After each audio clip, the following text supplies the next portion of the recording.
Good morning. It is Tuesday, and that means one thing. It's time for the Kitchings Table. Good morning, everyone. Welcome to another episode of the Kitchings Table. We are so glad that you are here with us today. Let me do a little technical issue right quick and get a little light on this scene. There we go. So, we want to first welcome our co host, Ronleen Kennedy. Good morning, Ronleen. Good morning, Earl. It's so great to be here. She's always happy, isn't she? I mean, no matter what, she's just joyous and happy. So that if you can't get a good feeling and be up tempo from that, you're watching the wrong show because she is always like that. So that's the first good thing. Before we go into the show, a couple of things I like to just do real quick. First and foremost, our sincerest condolences to the families of those individuals who were killed here in Jacksonville on Saturday. How tragic an incident that was. I had just been wondering with all the other incidences happening to other communities around the country, it's just a matter of when is it going to touch your community or my community? So it finally occurred. So prayers go out to those people and our sincerest condolences to them. Second, for those of you who are watching in the state of Florida, it's time to be prepared and hunker down because the hurricane is coming. It is scheduled to come through sometime tonight and through tomorrow. So everything on the west coast of the state, the Big Bend area, the Gulf Coast area, they are saying it's going to be pretty traumatic. And I mean, Fort Myers hadn't recovered yet. So it's not going through Fort Myers. It's going just north of Tampa, but it's coming across the state. So if you haven't prepared, you need to start preparing today and make sure you stay. So say stay safe, not say stay. But I wanted to get that out before we got into our show for today. And our show for today is free lunch for all school children. And I bring this to you today simply because it seems as though there are some states who are now wanting to make sure that every school child, not just those who are on the free and reduced plan, get lunch or get breakfast, especially breakfast. So we've all heard the saying that the most important meal of the day is what? Right. Breakfast. That's what we've been told as we've been growing up. Breakfast is the most important meal of the day to make sure you start on the right track. However, you knew the however was coming. However, for a lot of children, the breakfast that they have before they either arrive to school or as they're waiting to get into school is not always something nutritious. I've seen this firsthand, and the snack food industry should never be mad at kids for eating all these snacks because they put them out there. Kids go to the store, they're inexpensive. So, you could spend maybe just say $1, and the dollar is what you get with a small bag of snacks and a drink, maybe.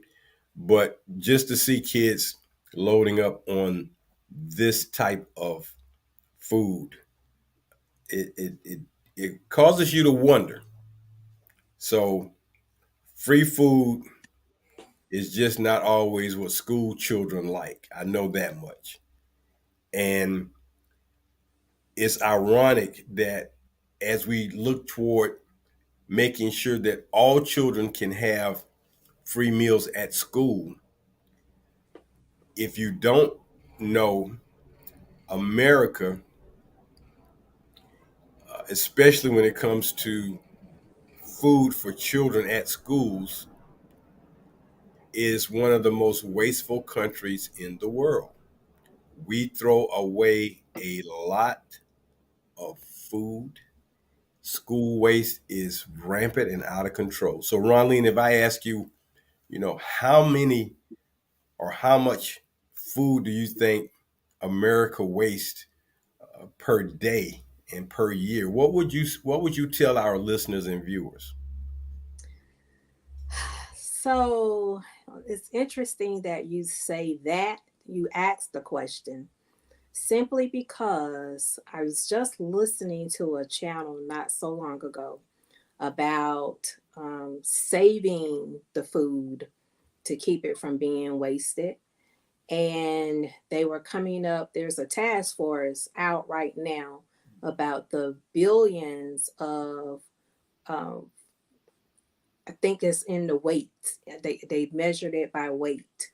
That's in the billions, and that was just an estimate, based on the country in the U.S. But they were wondering like, what could they do in order to preserve that food or to help others eat, rather than that food going to waste. And they were going to through the restaurants and wondering like, why do they throw the food away instead of sharing it with the community or whatever they needed to do. And so there are task forces right now that is trying to put something in place in order to help others eat based Okay. on the waste that's being thrown away. Okay. So the World Wildlife Fund recently, within the last 3 to 4 years, estimates that United States school food waste totals 530,000 tons per year. That's past the billions. Wow. And well, that's just in how much, the weight, you know. Mm. So,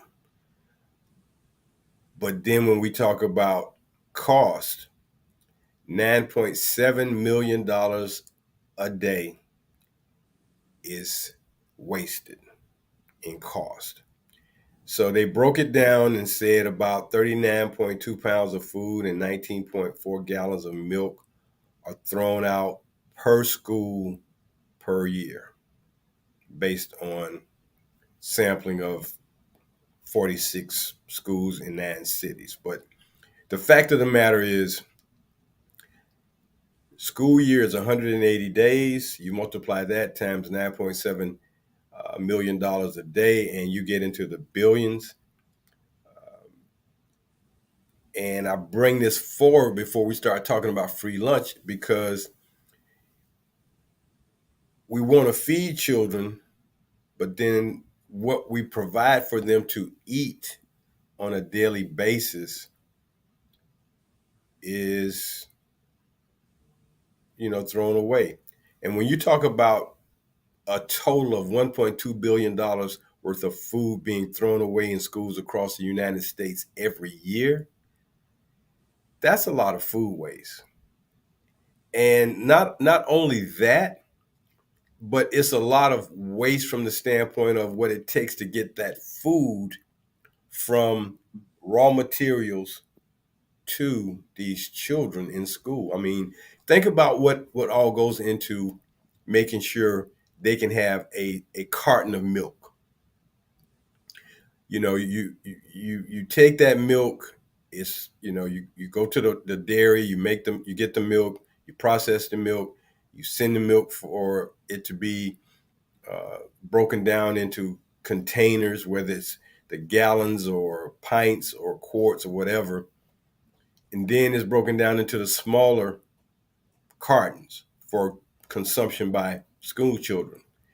And I've witnessed carton upon carton upon carton of milk just thrown away every day. But here's the sadder part.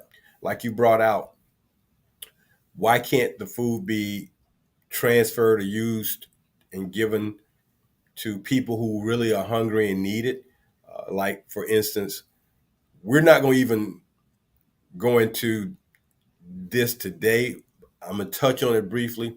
But when we talk about fast food restaurants, your McDonald's, your Hardee's, your Burger King, when they hit that 10:30 hour on the clock, Whatever they have not sold, that's in the bins that they provide, all that food is thrown out. And the reason being, they don't want any liability suits to be charged against them because some homeless person or some person who needed food got sick. And I'm like, okay, so 10:30 you got to stop selling the food. At 10:31, there isn't a way for that food to go to an organization, because if you were allowed to sell food till 10:35, you could still eat that food, right? If they Mhm. could sell that food till 10:35 and not 10:30, but nobody bought it, that food is still there for someone to purchase it and eat it.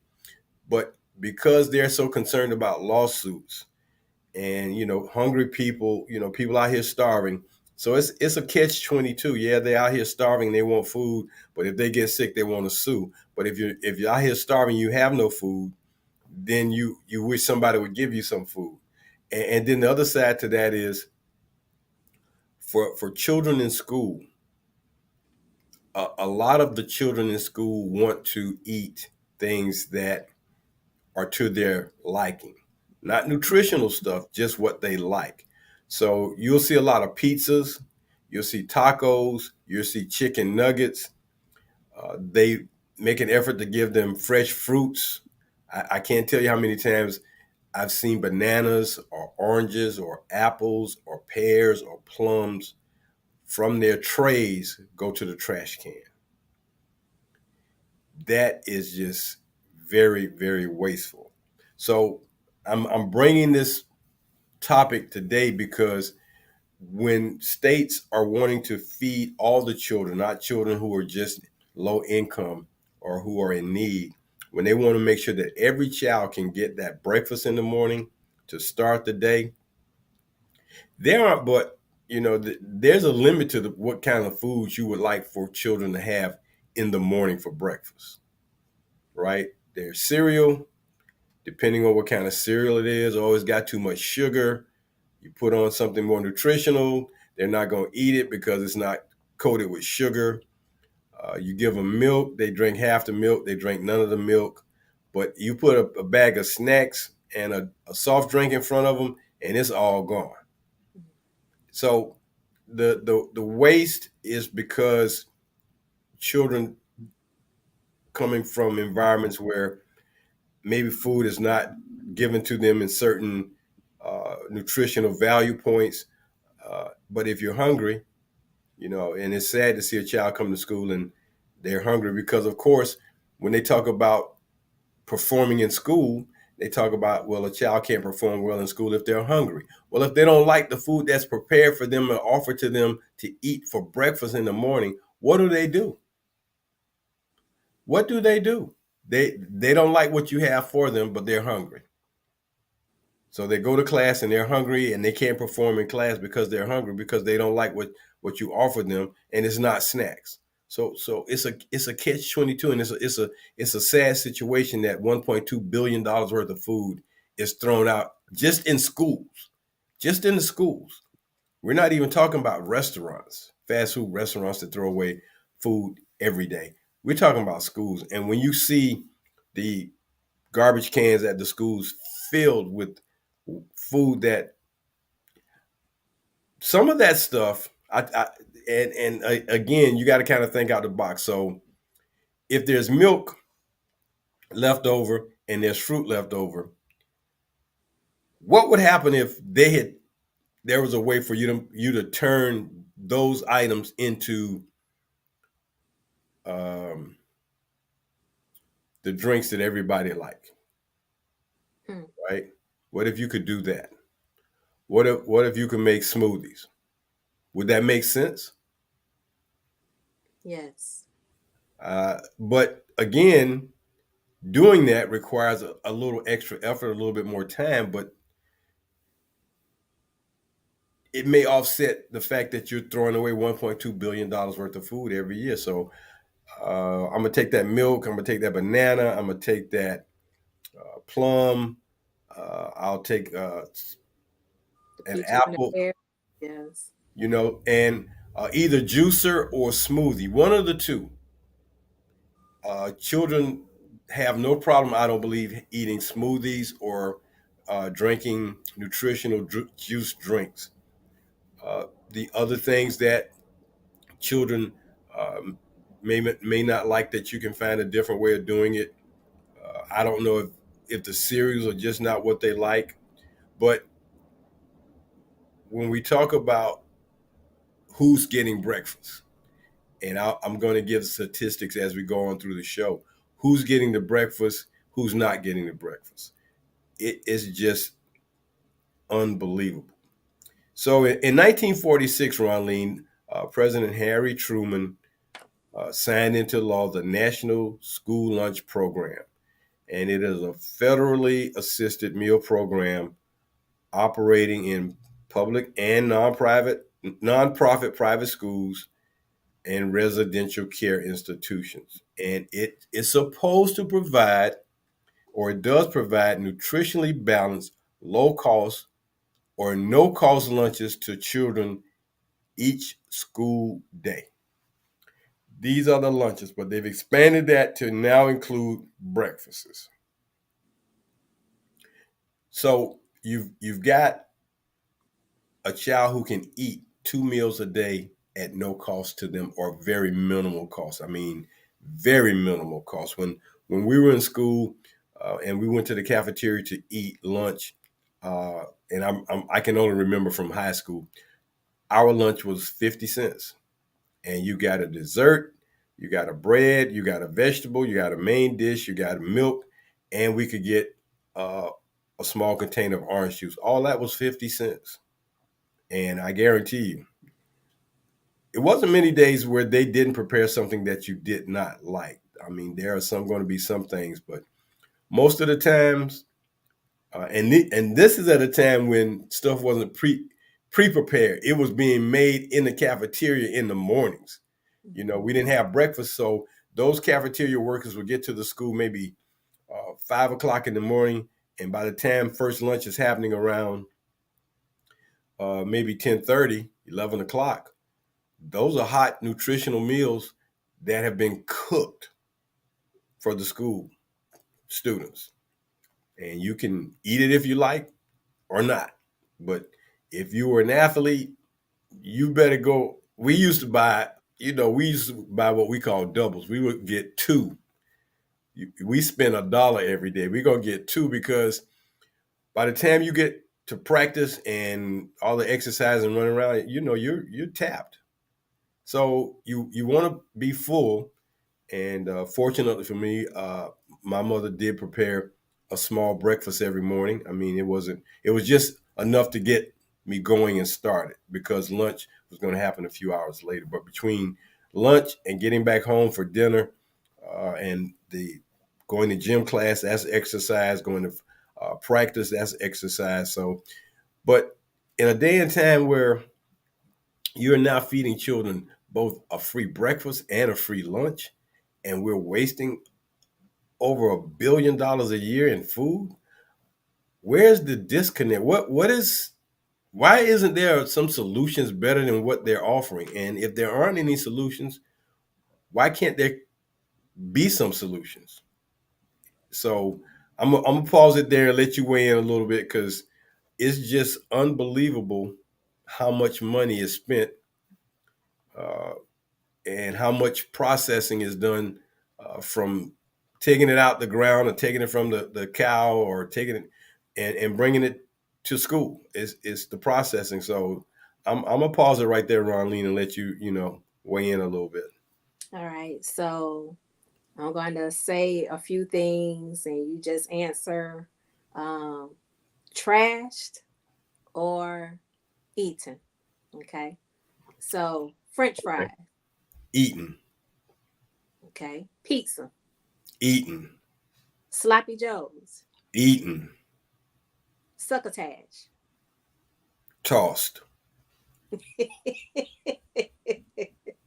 I'm trying to remember. I think Now, that was now, now, tell people. Some people may not know what succotash is, so yeah, tell them what succotash is, because you're like, that consists what is it's succotash? that What is that? So did they have the green beans with that with the peas? What kind of lima bean peas? Green lima beans and corn. That's succotash, Okay, all right. but it's tossed out. It's tossed out. All Right. right. So do you think it was because they didn't like the green the lima beans, or it was the corn? Which one? It could be a mixture of both, Okay. or I just don't like vegetables. Okay. Okay. All right. So when we talk about the school lunch program, it goes back to what you Colin, say. you just gonna stop with those three things? I mean, you gonna give me two things they're gonna eat and one thing they're gonna throw away? No, no, throw out some more stuff that they might throw away, and you'd be like, "What?"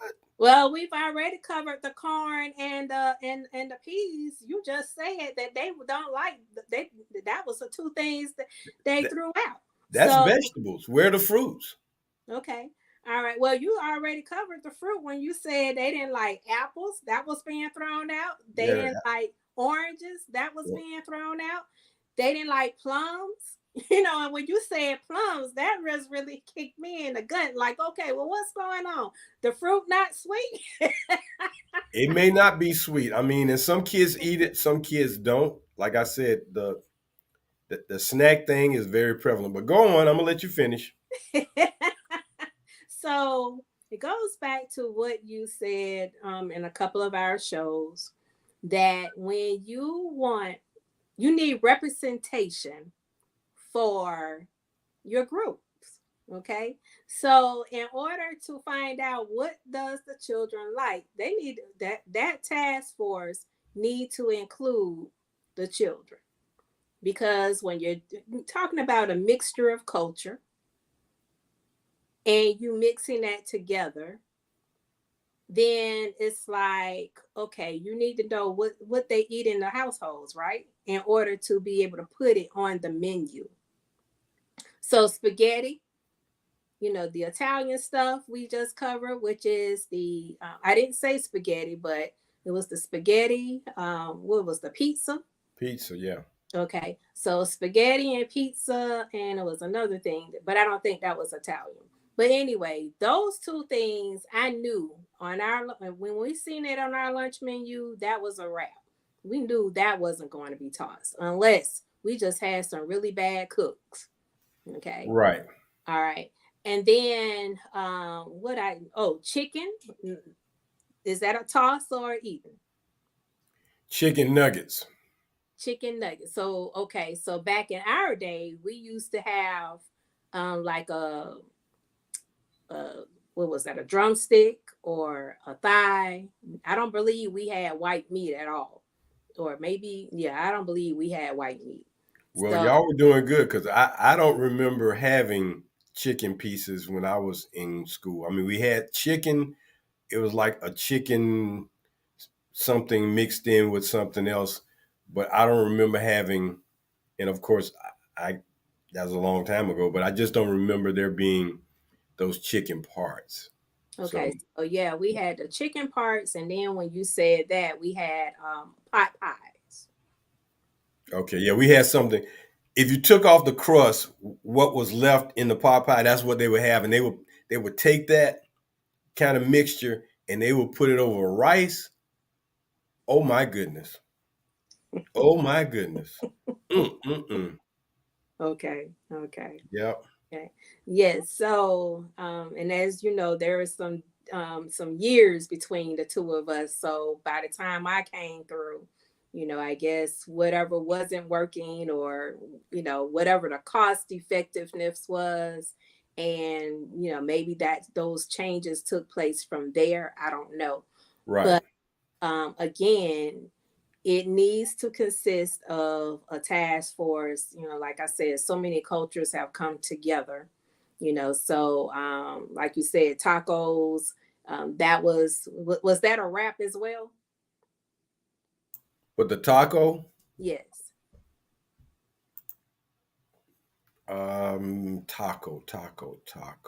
taco. No, it was. I mean, it was the regular taco in the shell with the lettuce and the ground beef and cheese. That the tacos they eat. They call it Taco Tuesday. Okay, so they serve that on Tuesdays. Yeah, Okay. now they serve. I mean, Taco Tuesday. I mean, so so you get taco, you get pizza, you get nuggets. Very seldom did they have. If they gave fish, it was fish sticks.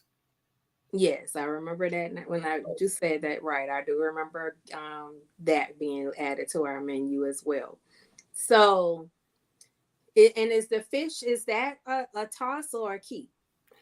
For the kids nowadays, they eat the fish sticks Okay. because what goes on the fish sticks is the ranch dressing. So they go get their ranch dressing on. So they eat the fish sticks.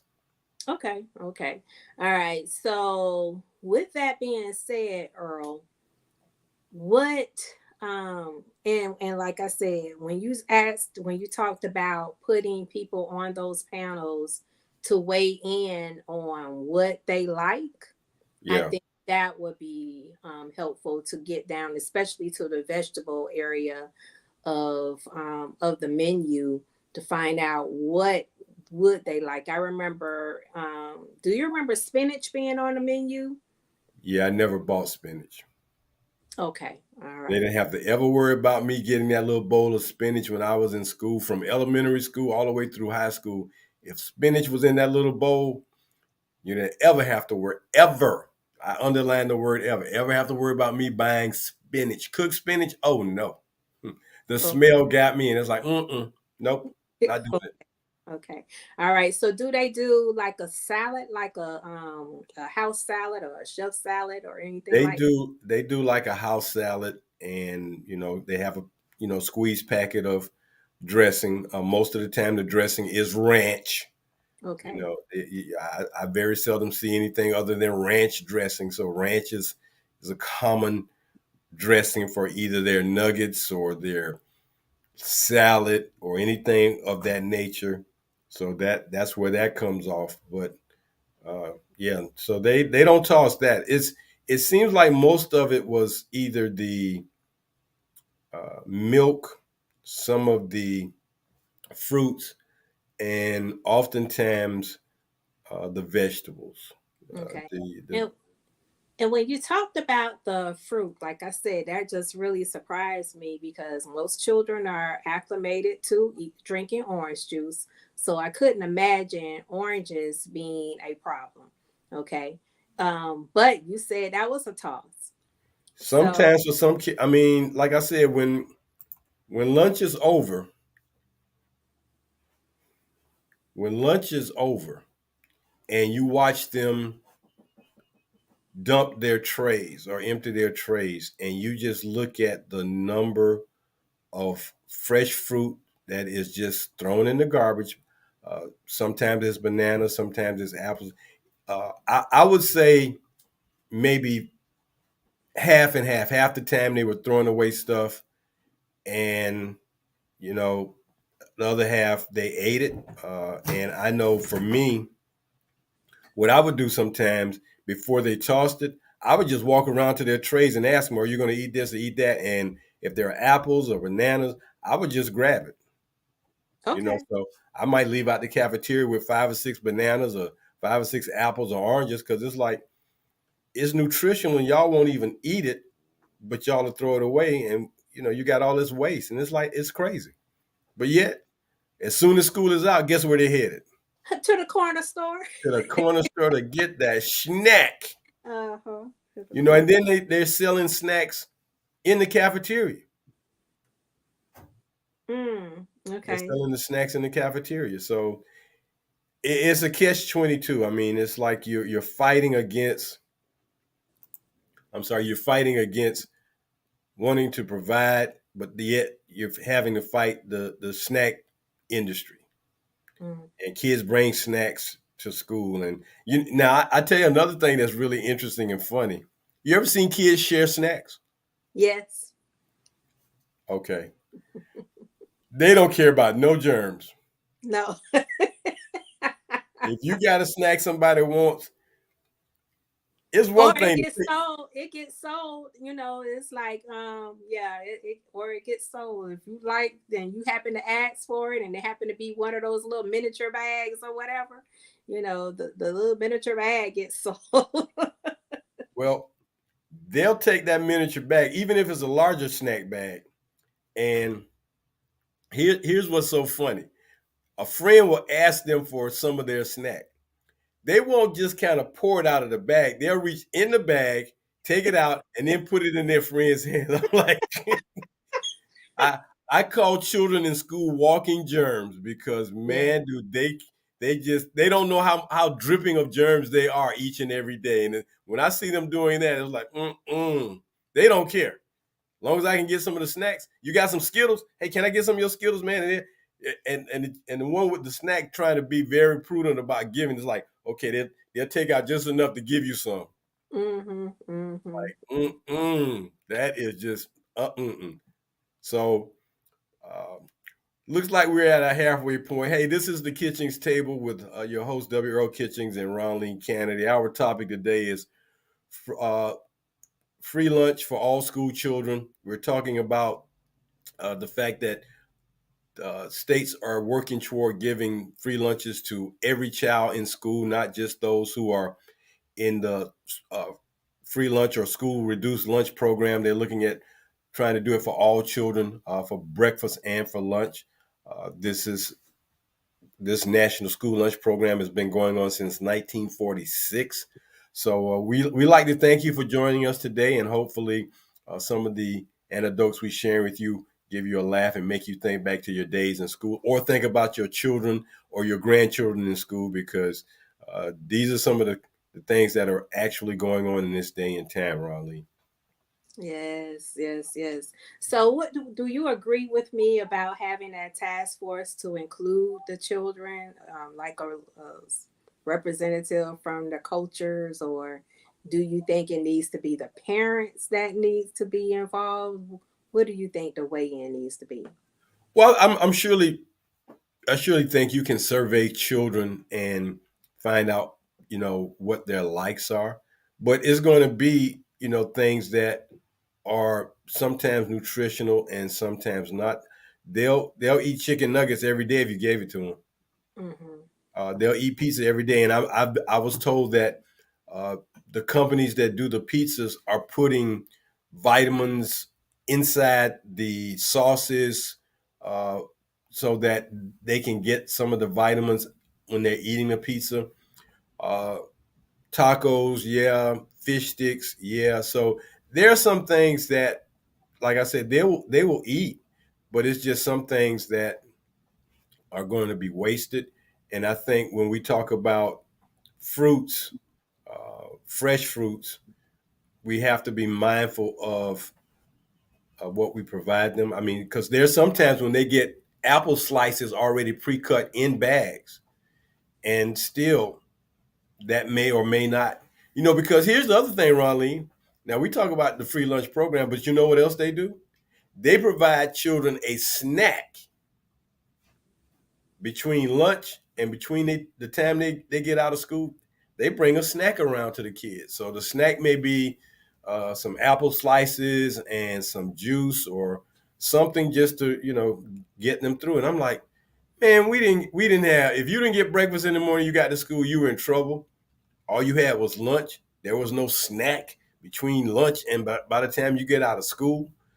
And it's like, okay, so is today, in this day and time, is it more important now, or was it just the fact that it was not important when we were in school? Because breakfast, lunch, and a snack doing in Um, elementary school throughout the course of the day, man, golly. yeah, so let's think about that for a moment. So, school lunch program started in 1946, you said? Mm-hmm. Okay. All right. So at that time, as you were dealing with about the raw fruits and vegetables, and they had to come, the cafeteria workers, the cooks came to school early to get those meals prepared. So when you think about succotash, if you will, you think about how long it takes to get those beans together, those to get it soft enough and ready to eat, that kind of thing. So I imagine over time that time and cost and labor time cost and labor had become an issue somewhere in there. So a lot of things probably got scaled back. And then, of course, we got processed foods going on as well. So like with the pizzas, that's quick. And like you say, the companies are serving, that kind of thing. So it's a matter of placing it in the oven for a couple of minutes and then out. It was, and ready to be served. And then the sloppy joes, which consist of what, pulled pork, No, mixed ground sauce, beef. ground beef. The Okay. ground beef, not pulled pork. Ground Okay. beef. All right. So that's being mixed in the sauce or whatever, and then placed on your bread. That was something simple. So I can imagine with lunches over time and, just making sure that it fits conducively with time and labor, to be able to cook and be ready to serve, like you said, early lunch starting at 10:30. Now I'm wondering because I was like, they get a snack too. Yeah, for the snack. After, This is just elementary school now, so don't okay, think that happens in high school. This is okay. just elementary school. But so I was wondering, did this happen because of the efforts of the former First Lady Michelle Obama, or No, this been happening for years? this is probably I would say it is probably been happening since maybe 2010, maybe. Okay, So but that probably was on her watch then. maybe so, Okay, maybe okay, so. But yeah, just the fact that they do that. So and just so everyone can kind of have an idea of what's the transitioning going, because when we were in school there were less children in school. That has changed. In 1946, when this program first started, the National School Lunch Program started, there were about 7 million children who participated in the program. In 1970, that went from 7.1 to 22. 1980, it went to 26. It dropped back to 21 in 1990. 27 million kids in 2000, 31 in 2010, 30 million point four in 2016. And then when we break the who's eligible for free and reduced lunch, then we start looking at the number. So 37% of black children are eligible. 30% of American Indian and Native Alaskan students are eligible. Pacific Islander is 23%. Students of two or more races is 15, and Asian students comprise 13%. I'm sorry, students of two or more races is 15, and then Asian students is 13. So that's the breakdown on the students who are eligible for free or reduced program. But I had to look a little bit further and say, okay, so now when we talk about the number of students in school in America in 2021, uh, 49.4 million students were in our public school systems, and of that, 22.4 million were white.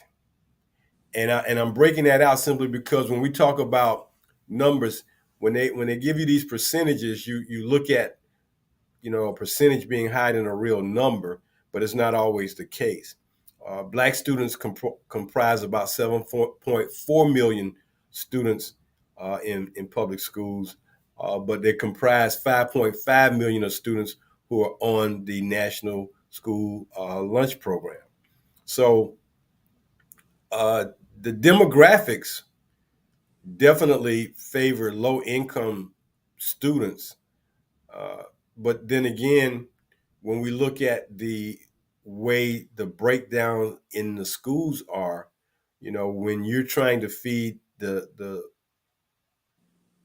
students who are less fortunate or impoverished, yeah, those numbers are going to always be favoring minorities simply because, well, if you got a family of four and you're trying to make it work off of $20,000 a year, yeah, you're going to need some help. But if you're a family of four and you trying to make it off of $70,000 a year, that's different. You might not need the program, but right now the government is trying to just erase the whole thing and say, hey, look, we're just trying to provide uh, this lunch program for all students. So uh, the 7 states and the District of Columbia are looking to make these changes, and these are where the largest economic, ethnic, and racial groups are. So the Hispanic students comprise the largest group of students in New Mexico. It's 62%, California 55, Texas 52, Arizona 47, and Nevada 44. Black students make up the highest share of students on these programs in DC. Interesting, DC and Mississippi. Hmm. DC and Mississippi. Isn't that a contrast? Yeah. Washington, DC and the state of Mississippi. What a contrast. And then in Hawaii, Asian Americans account for the largest share of students in these areas. Uh, of course, the question becomes, well, what about the charter schools?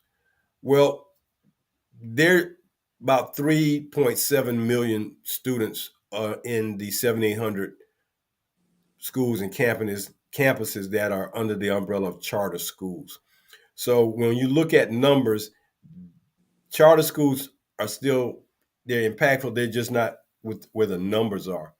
But as the National School Lunch Program is looking to expand and elevate and increase to meet federal standards uh, about the specific foods and the methods of preparation and food authorities and all these things in order to make sure that kids get these lunches or breakfasts, they are working toward trying to find ways to give these children meals. If you don't get a free meal, a reduced lunch is only 40 cents for a child in school. Now, of course, there are some children who want or need to be on the program, but they don't want to be seen as necessarily needing that type of support. Well, hungry is hungry. Hungry is hungry. Now, kids, they're worried about, their friends teasing them or being seen in a situation, but that child didn't want to eat, but then they'll come to a classroom and ask the teacher, do they have something to eat after? Didn't you eat lunch? No, ma'am. Why didn't you eat lunch? And they won't always tell you. But if the country is going to improve on the school lunch program nationally, they're going to have to maybe revamp it to the point of understanding who wants to or what children want. And in the states of Minnesota, New Mexico, Colorado, Vermont, Michigan, and Massachusetts, they are now all looking to permanently provide students across the board, starting, I believe, this year with free lunches. And as long as they can do that, then it works. But again, you're going to have to find. I think they still need to find a way to reduce the waste. And Hmm. as long as they don't fix that part, then it's going to always be a problem. Okay. Because too much food is being wasted. I mean, just too much. Yes. So, and I do know, I do know with the school lunch programs, there are federal requirements involved. What needs to what the lunches need to have in order to provide the nutrition, the valuable nutrition. Um, because we know that. Um, they're already saying that our food has too much sugar. And I know this was one of the tasks that the former First Lady Michelle Obama went after, as far as making sure that those nutritional guidelines were met and that the children were able to function. Because I remember when I was in school, there was, I don't know if you remember the bread that was being, I want to say sauteed in sugar with the Not? cinnamon on it. Oh, okay. Yes.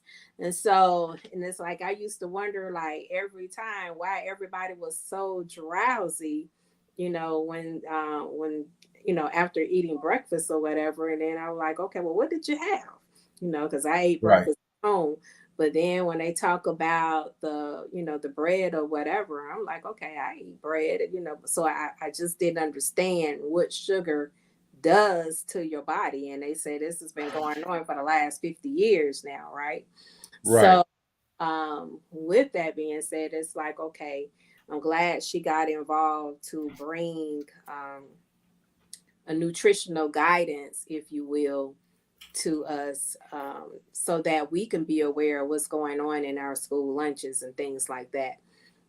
The other thing is like, well, I went on, I think it was, I forgot, one of those .gov to find out what is the criteria today to qualify for free and reduced lunch.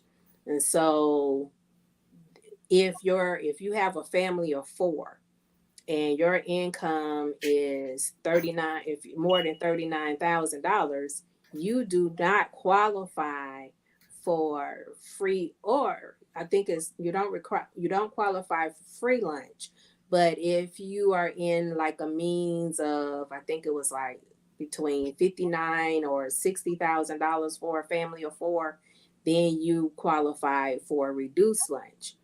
And so I remember in our day, wherein if a person, like when you go through the lunch line or whatever, and they punch the ticket, and that ticket was for free or reduced lunch or whatever, then it's like the person that's to your right and your left, they automatically knew that, hey, your parents aren't making money.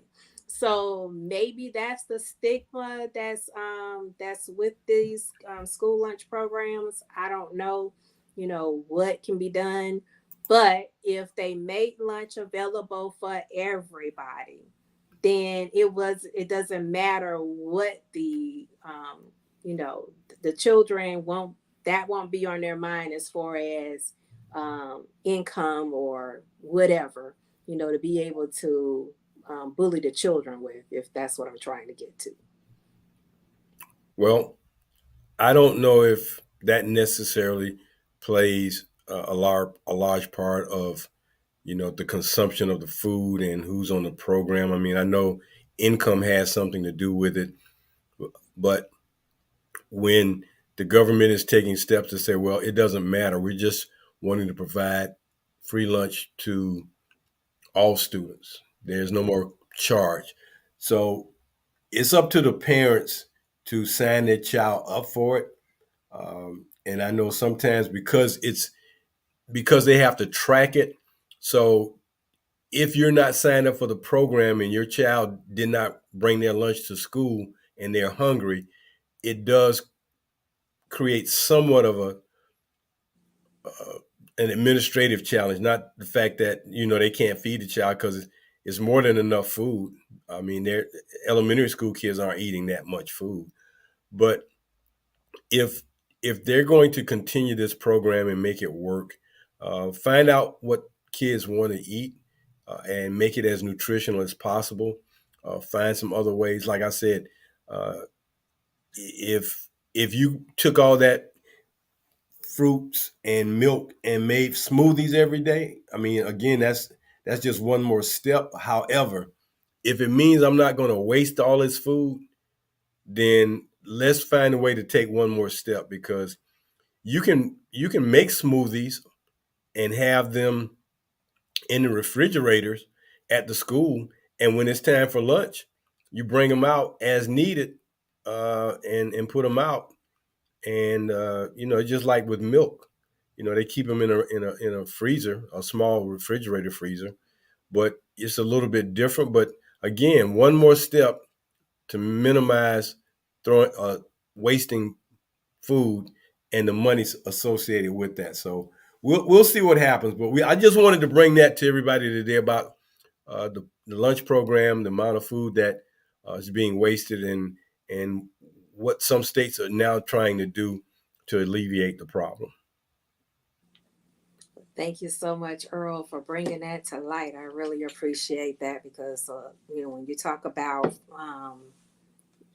food in tons that's being Yeah, thrown away, that's a lot of food, a lot of a lot food, of money being wasted. a lot of money being Which wasted. brings up on the next one we could talk about who's paying for all of that, since we uncovered where some of the school monies that was designated for lunches has been taken away, so being used for other things.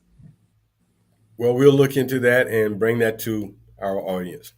That's going to do it for us today, Ronline. I've enjoyed being here to bring this topic to our listeners and, excuse me, our viewers. Thank you, as always, for facilitating our show. And we just want, again, to wish everyone a good week. For those in the state of Florida, wherever inclement weather is, please do everything you can to be safe. Until the next time you join us on Tuesday morning at 10 o'clock for the Kitchings Table, for Ronline Kennedy, I'm your host, Earl Kitchings. And as we always say, do something good for somebody else today. Take care, everybody.